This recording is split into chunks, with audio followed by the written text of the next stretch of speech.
focus. All right, click the links to send $3 or nudes, and thank you to all those who chose option A. What happened here was, a media poser got teased a little bit for being a grifter poser. Sort of a Anita Sarkeesian, Zoe Queen situation where they don't actually play the games before kvetching about them. What happened was they didn't play the first game, so they didn't understand a plot point in part 2, so they exposed the quality of their research skills, i.e. non-existent. So you've got two parties here, a creator versus a media source doing the criticism. Most people agree that the media are parasitic vermins, but the problem with the people on Twitter is that they are also parasitical vermin. So they side with the media company. The way the battle breaks down is the video game companies want to sell what people will buy, but the vermin in the media want to push a narrative of blonde man bad, and we're all trans, black, Muslim, Jew, Irishmen with mental illness, systemically marginalized and oppressed, and little blonde boys need to be allowed to cut their nuts off. So you wonder why the media vermin don't make their own games, but that involves work, so they bitch and moan. The dilating, lactating soy boys on Twitter know that the media is a bunch of little boy diddling Marxist idiots. So if you are opposed to that, then you must not be drinking the Kool-Aid. In terms of market share, the pop media, 99% of it is alt-left global homo. They're either Marxists or the useful idiot puppets of them. They're all on the same page. They go to conventions where men use both bathrooms, and there are dilation booths. It's funny, but now the wait for the woman's bathroom is twice as long. Thanks, feminism. They should just put urinals in there to speed things up, because some women have penises and hairy lady balls. So I looked up some of these whinging pussies online, and this one guy who looks like kind of a brony soy boy, he does cartoons about how great the Fausti Ouchie is, like straight up propaganda cartoons. And for something that has been rushed past clinical trials and long-term studies, it's weird that they're so on board with it. Time takes time. There is no way to hurry up a long-term study. You can't just stop them and claim that you have the data. Experimentation takes time. You don't blindly trust the science. That's just an appeal to authority. You test and experiment. Never trust science or authority. Science means reproducibility. Other researchers have to be able to reproduce your experiment and get the same results, or else it's not science. It's witch doctors rolling bones. It's weird watching the left jump on board, trusting the media and the government. I want to say there's been no greater cucking than watching the left turn into corporate shills, but watching neocons try to outshill those smarmy shillers is a tough competition. It's like watching the libertarians being put into gulags. They will still feel superior being slave labor. Don't worry, rats are vegan and gluten-free. They have been declared vegetables by the party. Anyway, so the left is on board this Faust's injection because he is the lead globalist among globalists, even though he has repeatedly lied to the public, then admitted he lied. Because globalist vermin view the world as cattle, and honestly, the way the useful idiots on the left act, I don't blame them. They are herd animals. They jump to the center of the pack for safety.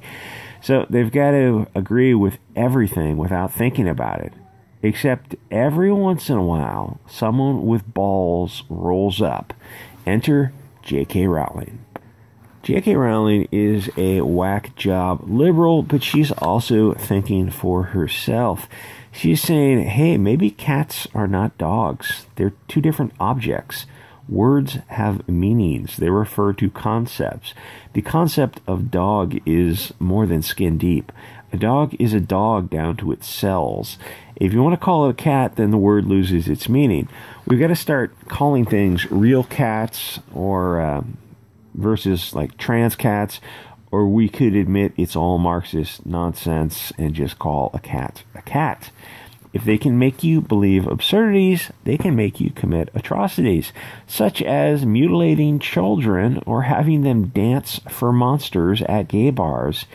Those atrocities are actually being committed, and we're not doing anything about it because we've turned from a nation pre-1965 into a commercial zone. The communists, they won the long fight. They took the schools, the media, and the financial institutions. Arresting the Rosenbergs for spying, like, gee, buddy, you shouldn't have stopped there. They have such control over these institutes that to criticize them and their acts will get you doxxed, fired, evicted, kicked out of banking. They can make you unemployable if you call them out. What other power do they need? America is not run by we the people. It's run by the banks and social media. The reason these soy boys get so triggered is because they want to make alt-left media sources holy writ. 10 commandments written in stone. Thou shalt not name the Soros and the Rothschilds. Criticizing the vermin parasites that run the media is a good thing. They are evil people with an agenda.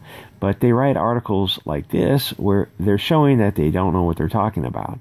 Why doesn't Ferrari enter NASCAR and score a touchdown in the 9th inning? The media is insanely powerful. It is vitally important that a free people have an absolutely unfettered ability to criticize, parody, lampoon, and ridicule the global homo propaganda machine known as the media. But of course, the media wants to remove your ability to have free speech because they're evil people with bad ideas. Bad ideas like globalism. Those ideas don't hold up under cross-examination. So they want to remove your ability to offer rebuttal by calling your speech hate speech. Think how much of a bleeding pussy you have to be to call something hate speech with a straight face. Of course, each side may call the other side hate speech, but one, we don't believe in censoring an argument, and two, globalists control the media and banks. Oh, and speaking of brass balls versus soy pussies, J.K. Rowling stood by her principles. Stephen King bent over like a bitch. So score point to team vagina, like real biological vagina, not whole open wound that you have to dilate to keep from healing. Anyway, let me stretch this video out for the 10 minutes to hit the algorithm, because you have to make videos on YouTube every day for 10 minutes to hit that sweet, sweet algorithm to get people to your alternative social media platforms like chute and Odysee, which is awesome. Okay, so like I said, they corrected, the game designer made a mild correction.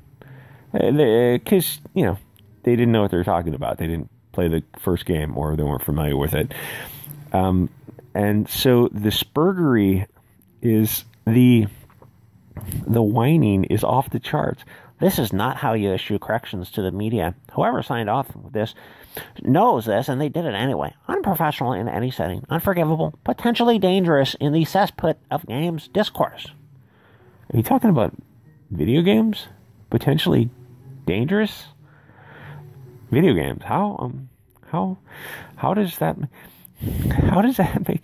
Okay, so this guy is the guy who does these, the Faust's injection propaganda, which is freaking weird, man. Like, the left used to be free thinkers, and now they're just automatons, drones, mindless zombies. Yeah, that'll show them. Gotta make sure those incel chuds buy your games, too. This is the guy who's calling you an incel. This dude. This,